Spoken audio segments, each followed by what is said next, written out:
ng lugar na ito na bitbit natin ang biyayang inihanda ni El Shaddai sa ating mga buhay. Amen.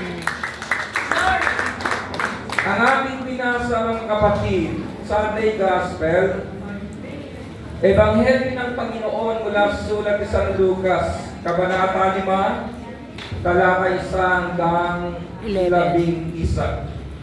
Sa Tagalog translation po na ating ginagamit, ang subtitle mga kapatid, ang pagtawag ni Jesus sa unang mga alagad. Ang pagtawag ng Panginoon sa mga unang alagad. At ang Bible character po na binanggit dito ay tatlo.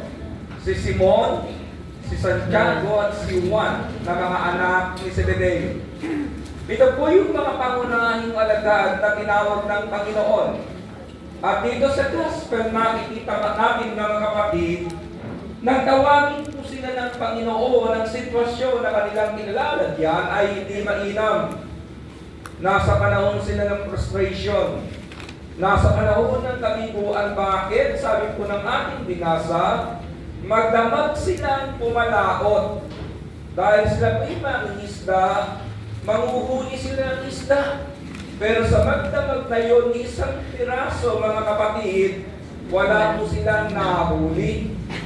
Kaya nung kanilang ginawa, balik po sa pangpang. At ang sabi doon, nililinis yung lambat upang ibilad. At inaayos ang kanilang mga bangka sapagkat mamayang gabi uli, magbabalik ang mga mangingisda nito upang ipagpatuloy ang kanilang pang-araw-araw na kabuhayan. Pero hindi ganun kasaya ang kanilang mga puso. Hindi ganun kasaya ang kanilang damdamin. Alam niyo kung bakit mga kapatid?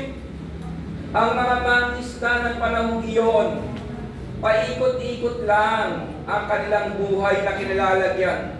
Manguhuli ng isda, dadalhin sa kampang, may mga naghihintay na magbibili o magpapalit at gagamitin sa maghapong kabuhayan ng buhay upang pagdating ng gabi, pumalaot na naman. Pero ng araw na yon, wala po silang nahuli. Kaya nung kanilang kalagayan mga kapatid, frustrated, bigo, malungkot. Pero gusto ko pong sabihin sa inyo, ano man ang damdamin na mayroon kayo ngayon, masaya ka, malungkot ka, medyo giniginaw kayo dahil malamig sa lugar na ito, huwag po kayong mag-alala. May Diyos na nagmamahal sa atin na anuman ang ating sitwasyon, yayakapin tayo ng Panginoon kung mangayusin ang ating mga buhay. Kaya po sa tagpong ito mga kapatid, ito po yung simpleng title o topic na nais kong i-offer sa inyo. Yung salitang when God pursues the frustrated. O sa ating sariling wika, mga kapatid, kapag hinabol ng Diyos ang mga bigo. Yung salitang hinabol, siguro naiintindihan nyo ako, na kinakatagpo po ng Panginoon ang kalagayan sa pamamagitan ng gospel natin ngayon.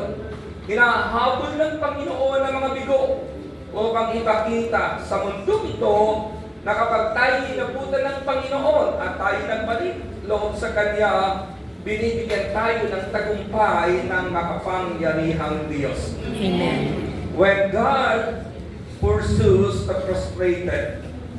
Ang kaulugan po ng salitang frustrated ay ganito: feeling or expressing stress and annoyance, especially because of inability to change or achieve something. Yung pong kaulugan ng salitang frustrated ay nakaugma sa kalagayan ni San Pedro ng panahong iyon. Uulitin ko mga kapatid, madamag na ng huli ng isda, wala silang nahuli. So bakit kailangan ituloy ang buhay?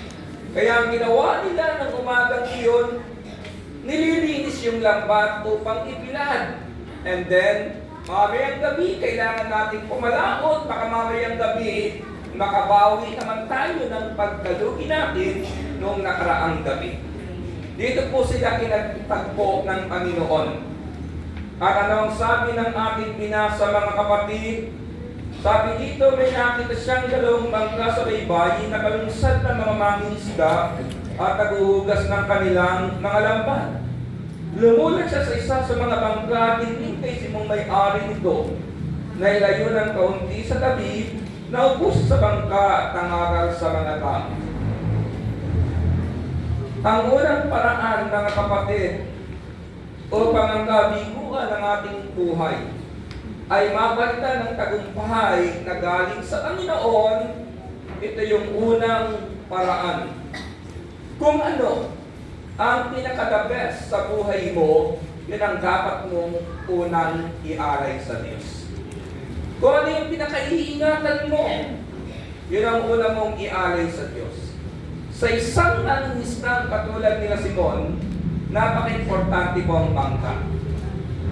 At habang naroon sila, lumulan ng Panginoon. Pero anong ginawa ni Simon? Ikinaboy ba ang Panginoon? Sinabi ba ni Simon, huwag kang sumakay ng bangka. Lugi na nga kami kanina, baka masira pa iyan. Pero ibinigay po ni Simon ang pinaka-the best sa kanya, sapagkat sa isang mangingisda, ang pinaka-importanting bagay, mga kapatid, walang iba kundi ang kanyang bangka. Sa panahon po natin ngayon, iba-iba yung lugar na ating pinanggaliban, iba-iba yung ating hanap buhay, pero alam ko, ang pinaka-the best, pinaka-importante sa iyo, walang iba kundi ang iyong puso. Amen. Amen? Amen. Sa pusong ito, nagtatago tayo ng sama ng loob. Sa pusong ito, nagtatago tayo ng hinanakit. Sa pusong ito, naglalagay tayo ng pagmamahal sa mga taong iniibig natin. Pero sa pusong yan, mga kapatid, ang paka-importante, lumulan dyan ang Panginoon. Sumakay dyan ang Panginoon. Hayaan mo ang Panginoon sa pusong iyan at ihahatid tayo ng Panginoon sa pangarap niya sa ating buhay. Amen. Sa Old Testament, ito pong sinasabi ng Biblia. Sa Joshua chapter 1 verse 8, ito ang pangarap ng Lord sa atin. Sabi doon, huwag mong kaliligtaan, basahin ang aklat na yaon. Dili-dilihin mo araw-gabi upang matupad mo ang lahat ng nakasulat doon. Sa gayon, giginhawa ka at magtatagumpay. Pagdating sa New Testament, mga kapatid, binigyan po ito ng Panginoon ng spiritual illustration or interpretation. Sabi ng John chapter 10 verse 10, letter B, sabi ng Panginoon, ako'y naparito pang ang aking mga tupa ay magkaroon ng sangbuhay na ganap at kasiyasiya. Sabi ng Old Testament, giginhawa ka, magtatagumpay ka. Sabi ng New Testament, isang buhay na ganap at kasiyasiya, at ang lahat ng iyan, mga kapatid, mararanasan natin kung lululan sa ating bangka. Lululan sa ating puso ang Panginoon at tayo po'y magpapatianod sa kanyang kalooban. Amen. Ano ang ginawa ng Panginoon? Nangaral. Nakinig sila Simon. At matapos mangaral ang Panginoon, sabi ng Panginoon ay ganito. Sabi niya, pumalaot kayo at ihulog ang mga lambat upang manghuli. So binanggit po ni Simon yung kanyang naramdaman. Sabi niya, Guro, magdamag po kami nagpagod at wala kaming nahuli. Ngunit dahil sa sinabi ninyo, ihulog ko mga lambat. Gayon nga ang ginawa nila, at sa dami ng kanilang huli ay halos pagkansisira ang kanilang mga lambat. Sila Pedro po, mahusay na mangingisda. Ang Panginoon ay anak ng isang karpintero. Pero tignan nyo, bagamat mas magaling sa dagat, sa panghuli ng isda sila Pedro, sumunod sila sa Panginoon nang mapakinggan nila ang tinig ng Panginoon. Dahil tinitiyak po sa atin ng salita ng Diyos, kung susundin natin ang Panginoon, isasantabi natin yung karunungang mayroon tayo sa mundong ito at pagtitiwala tayo sa Panginoon. Sabi ng Biblia, wala pong nagtiwala sa Panginoon na kanyang binigo. So mula po sa tagpong ito, mga kapatid, nakapalikwa sila Pedro. At dito po, nais kong ialok sa inyo yung aking topic ngayon. when God pursues the frustrated. Unang bagay, mga kapatid, sinabanggit po dito, kapag hinabol ng Diyos ang mga bigo, tinitiyak ng Panginoon na tutulungan niya tayo, lulutasin niya ang ating problema. Amen? Amen. Hindi kayo gagawin dito ng Panginoon kung wala siyang mabuting bagay na gagawin sa buhay ninyo. Hindi kayo tatawagin ng Panginoon every Wednesday sa lugar na ito kung hindi niya paghihimalaan ang inyong mga buhay. Amen. Kaya ang unang bagay, mga kapatid, kapag hinabol ng Diyos ang bigo, tinitiyak sa atin ng Diyos, tutulungan niya tayo, lulutasin niya ang ating problema. Ganun po ang kanyang ginawa kina Pedro. 35 years na po ako sa ministry. 35 taon na akong manangaral ng salita ng Diyos. Sa haba po ng panahon ng aking pangangaral, narinig ko na sa pamamagitan ng paghingi ng prayer-over and counseling, ang sitwasyong napakabigat na pinagdaraanan ng tao. Sabihin nyo sa akin ang problema ninyo, sasabihin ko sa inyo, wala yan sa kalimpinan ng mga problema. Napakinggan ko, hinihingi ng prayer-over ng mga kapatid natin noong unang panahon sa gawain ito. Subalit itong ang mabuting balita, mga kapatid, dito sa lugar ng Taytay, sa lugar ng Rizal. Sa loob po ng 35 taong pangangaral ko na nakita ko ng pinakabigat na problema. Nakita ko na rin, wala pong taong sumuko sa Diyos na hindi nayos ng Diyos ang kalagayan ng kanila. Amen? Bakit iniiyak sa atin ng Panginoon, mga kapatid? Kung hahabulin tayo ng Panginoon sa panahon ng ating kabiguan, pinitiyak sa atin, lulutasin niya ang ating problema. Tutulungan niya tayo sa ating kalagayan. Sa araw po ng Sabado, MC ako sa gawain, Samuel. May isang sister na lumapit sa akin sa backstage at hihingi po ng I think, counseling siya, pero ito yung kanyang introduction. Sabi niya, Brother Mede, lubog na ako sa aking mga utang. Ang simpleng sagot ko sa kanya, sister, huwag kang mag-alala. Susunod niyan, lulutang ka na. Buti kayo nangiti. Siya nanguwi. Iniwan po ako. Siguro nasa isip ng sister. Anong klaseng preacher ito? Hihingi ako ng sympathy or empathy. Ang sagot niya lang sa aking problema, lubog na lubog ako sa utang. Huwag kang mag-alala. Susunod niyan, lulutang ka na. After 2 Saturdays, sinanap po ako ng sister. Nasumpungan ako sa backstage. Yun ang introduction niya. Brother, tandaan mo ba ako? Sabi ko, naman. Ikaw yung sister na nagsabi sa akin, lubog na sa utang, pero ang sagot ko, huwag kang mag-alala, susunod niyan, lulutang ka. Sabi ng sister, Brad, narito yung hopya, narito yung pambili ng kape. Magmerienda ka kasi nakalutang na ako ngayon.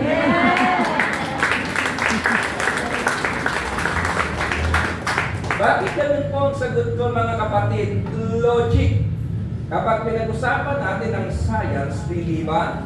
Kapag lubog na lubog ka na, wala ka nang lulubugan pa. At dahil wala ka nang lulubugan pa, susunod talaga niyan, lulutang ka na. Kapag pinag-usapan po natin spiritual reality o spiritual realm ng ating buhay, saan po nagpunta yung sister? Lubog na lubog sa utang, hindi naghanap ng bumbay na pwede niyang utangan o pag-ipatsi sa kanyang utang. Saan siya nagpunta?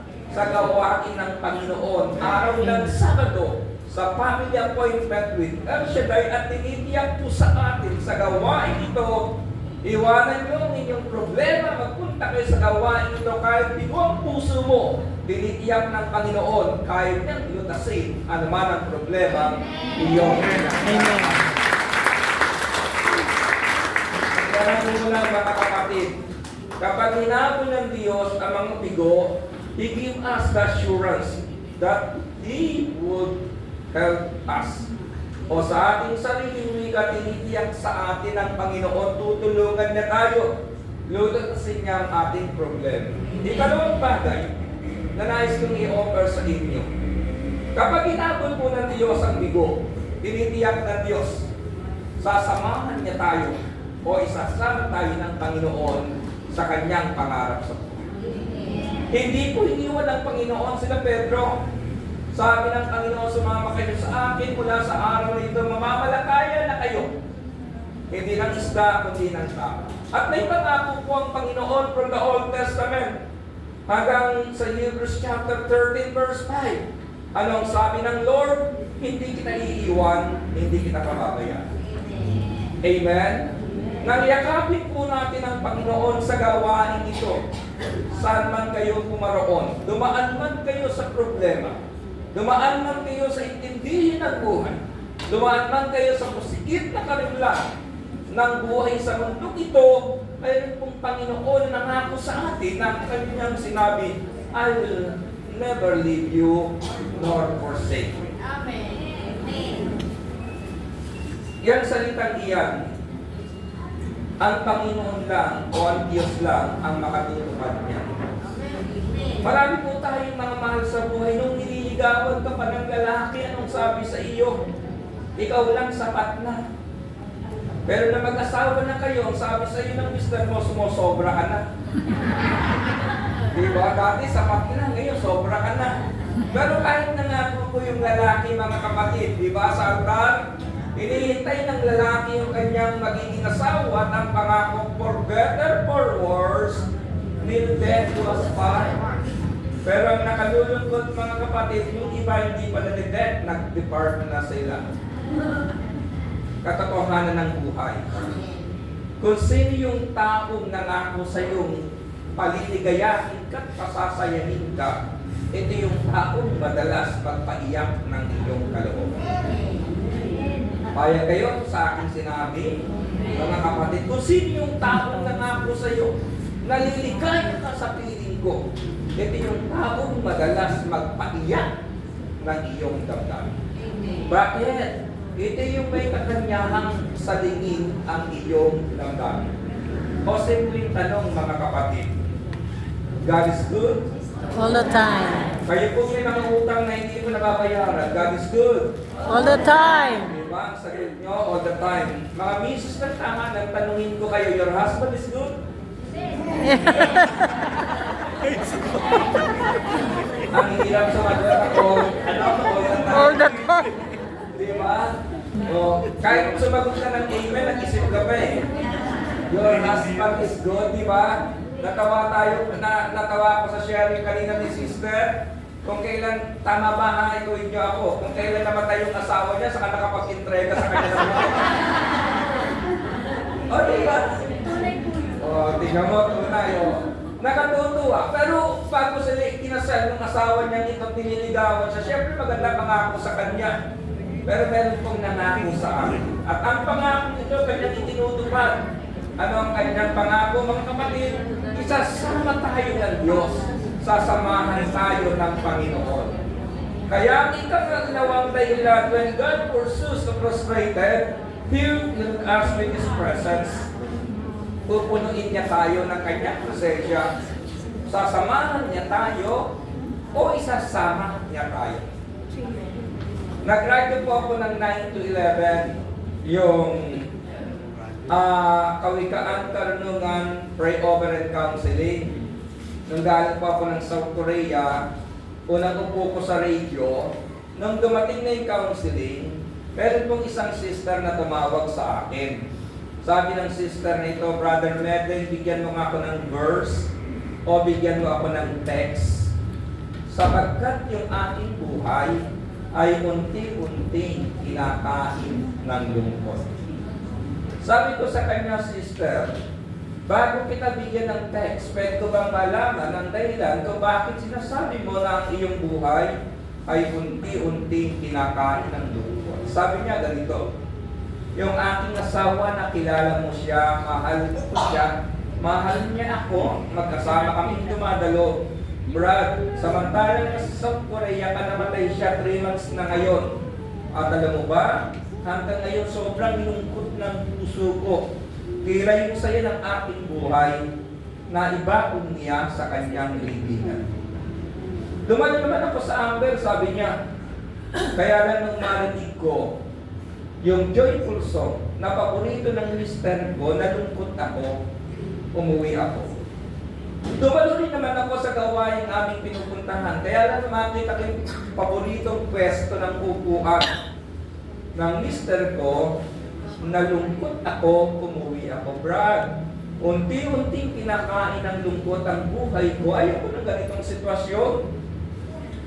Kaya bigyan mo ako ng verse or text upang kapag pinatok ako uli ng lungkot na ito, maiharap ko sa kanya yung verse at tantanan niya. Binigyan ko po siya ng verse, Psalms 27 verse 10. Awit Kabanata 27 talata 10, sabi po sa ating ginagamit, maiwan man ako ng aking magulang, may Panginoon pa akong asa. Sabi ko sa kanya, Sister Total, hindi naman magulang nakaiwan sa iyo, asawa. Palitan mo yung word na magulang. Maiwan man ako ng aking asawa, may Panginoon pa akong aasahan. Amen. Kung hindi naman po asawa nakaiwan sa iyo, boyfriend, dadala ng best friend mo. Palitan mo yung word na magulang. Maiwan man ako ng aking best friend, maiwan man ako ng aking boyfriend na sumama sa aking best friend, may Panginoon pa akong aasahan. Di ba ang ganda ng verse, mga kapatid? Amen. Pero alam po ba ninyo, ini-offer ko sa kanya ang old translation ng Tagalog ng Psalms or Awit 27 verse 10.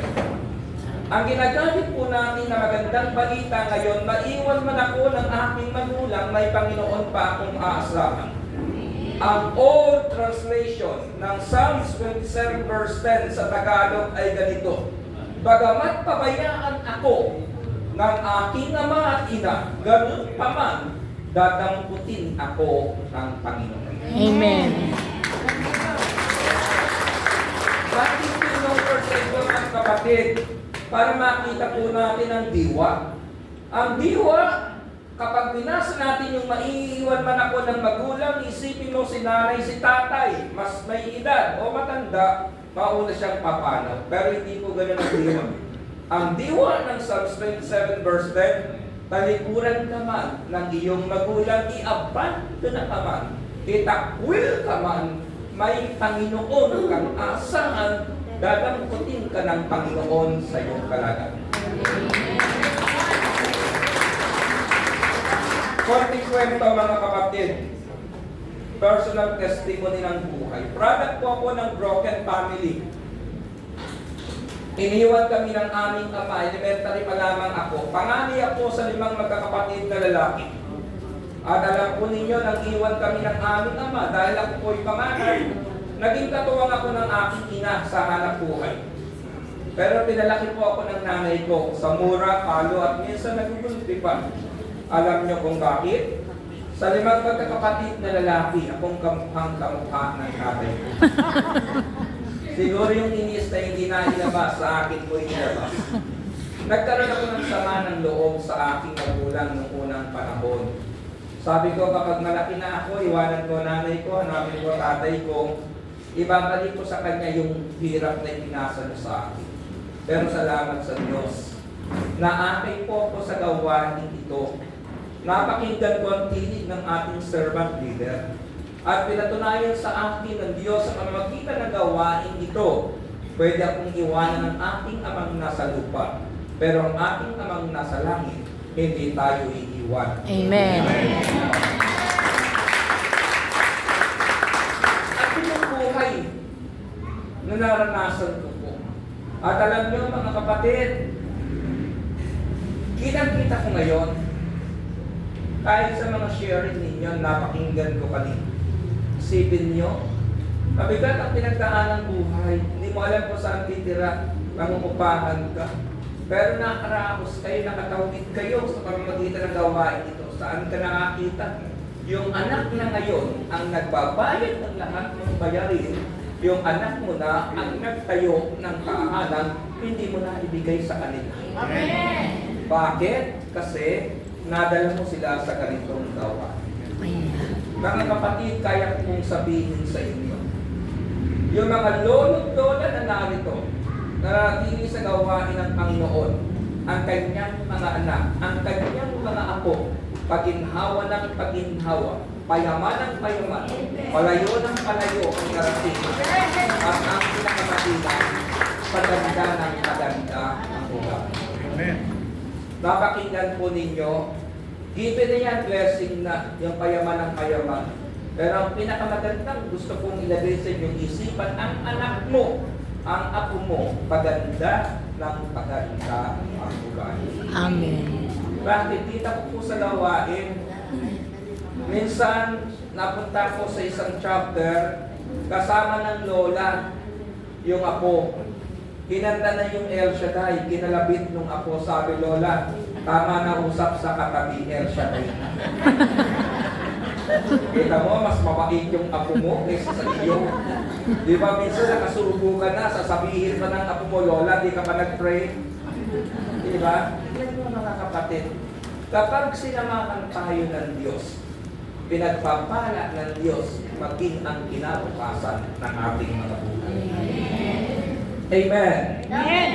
Yung sister na sinabi ko sa inyo na binigyan ko ng verse, ngayon po, regular ng attender uli sa Ambel at worker na sa gawain kanilang dinadalo.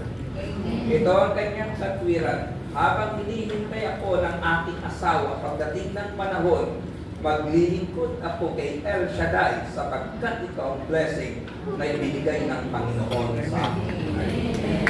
Amen. Isa munang malakas na palakpak sa Panginoon. Ikatlong bagay, mga kapatid, when God pursues the frustrated, He convinces us of His power. Sa ating sariling wika, kapag hinapot po ng Diyos ang mga bigo, ano ba yung salitang convince? Siguro, naintindihan niyo ako. Pinapadama niya sa atin ang kanyang kapangyarihan. Amen? Kinoconvince niya sa atin, walang bagay na mahirap sa kanya. Sinasabi sa atin ng Panginoon, di ba, minsan pupunta ka ng prayer meeting kung ano nararamdaman mo, pero pagdating mo dito, ang galing mo. Pag uwi mo, parang hindi mo naramdaman kanina yung sakit na yan. Bakit yung conviction ng kanyang kapangyarihan damang-dama sa gawain? Nung nasa Israel po ako, sabi ng isang sister sa akin, Brother Mede, sa pagdalo sa gawain ni El Shaddai, diyan ako huhugot ng lakas. Alam niyo kung anong trabaho ng sister, caregiver? Yung kanyang inaalaga ang Israelita masyadong malaki. Hindi niya kayang Buhat. itayo o idapa nang hindi siya gumagawa ng paraan. Maliit lang yung sister. So mabigat yung trabaho niya as a caregiver. Pagkatapos po, sabi niya, yung mga kamag-anak ko dyan sa Batangas, sabi niya, pasakit pa ng kalooban. Kasi kapag hindi mo napadalhan ng remittance on time, sila pa ang nagtatampo sa akin. Kaya alam mo, Brad, sa hanap buhay at sa mga taong mahal ko, sumasakit yung aking kalooban. Salamat na lang, may gawain ni El Shaddai. Sapagkat sa gawain yan, diyan ako humuhugot ng lakas. At diyan ko nakikita na walang sumuko sa Diyos na hindi binigyan ng lakas ng kanyang kapangyarihan. Amen. Amen. Hanggang ngayon po, mga kapatid, yung mga worker sa gawain ito, kitang-kita po natin, hindi sila magtatagal, magtsatsaga ng ganyang pangaba kung hindi nila naranasan ang kapangyarihan ng Diyos. Amen. Nung nasa Hong Kong ako, sabi ng isang sister sa akin, Brother Mede, salamat na lang. Nasumpungan ko ang gawain ni El Shaddai. Dahil kung hindi, siguro katulad na ako ni Sisa na naghahanap kay Basilio. Pero alam niyo mga kapatid, kung makahabulin tayo ng Diyos, ano man ang sitwasyon natin